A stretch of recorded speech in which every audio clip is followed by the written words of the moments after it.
Welcome to This Week in Podcasting, where we discuss this week's most exciting podcasting news and tips, all in under 10 minutes.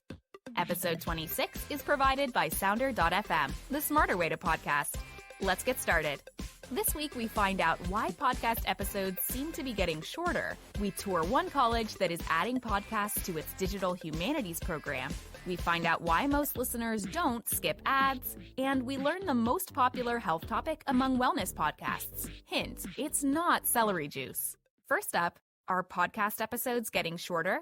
Luke Riley of Megaphone thinks yes. He scraped data from the RSS feeds of 549 podcasts, or around 55,000 episodes, all of which appeared in the Apple Podcasts Top 200 lists in 2019 from March to May. While some podcasters continue to launch very long, 90 minutes or more shows, we're seeing an explosion of shorter podcasts, writes Luke. His data shows that around 34% of shows are between 0 to 30 minutes, 39% are 30 to 45 minutes long, and only 13% are over an hour long.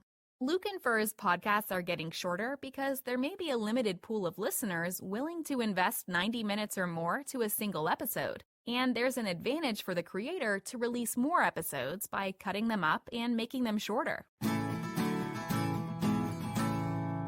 Next up, we're filling out our application for Elizabethtown College in Southeast Pennsylvania. Why? They're building a robust podcast strategy in their Digital Humanities Hub to teach students how to podcast ethically. This program will also give professors the chance to use the medium in the classroom and beyond. Some are already excited to offer podcasting as an alternative to presentations. Others want to turn research manuscripts into podcasts and start shows of their own. A campus channel, official tagline, branding, and community outreach are all in motion. Up next, new podcasting stats that may blow you away. Charitable, a podcast analytics company, tracked Apple Podcasts daily and found that 294,736 new shows and 16 million episodes were launched in 2019.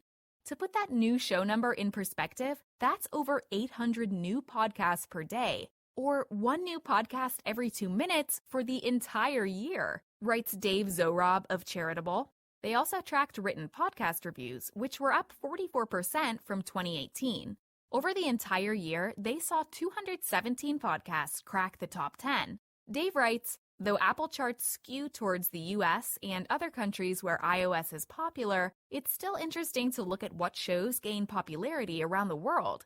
Looks like language learning performs much better globally, though Joe Rogan is still the cool kid on the block.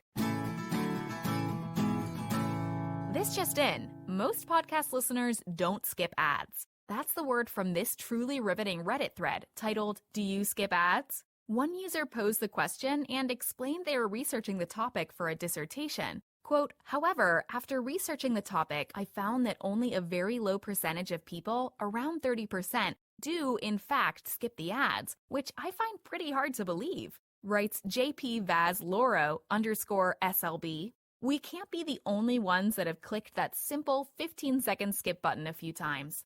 What's going on? Beginner at All sums it up. Quote, I think it has to do with the fact that podcast listening is way less engaged. If you are watching a video, you are in front of the screen and can skip it. But when listening to a podcast, you don't always have your phone in your hand. I'd rather listen to a 20-second ad than stop doing dishes or get out of the shower just to skip it. We've been there. What's your take? Do you skip ads when you can? Get in touch on social and let us know. Last but certainly not least, our random podcasting find of the week. Babylon, a healthcare app, explored the health and wellness podcast category to find the most talked about health-related topics between 2015 and 2019. Keto, CrossFit, CBD, Reiki, and intermittent fasting secured the top 5 spots. In fact, keto took the lead as the subject of nearly 20,000 podcast episodes. When it comes to growth, quote, the number of podcast episodes related to CBD have increased by 50.5 times between 2015 and 2019. This year-on-year increase is more than any other health trend we've analyzed, reports Babylon. That's all Sounder has for you this week. Keep on creating.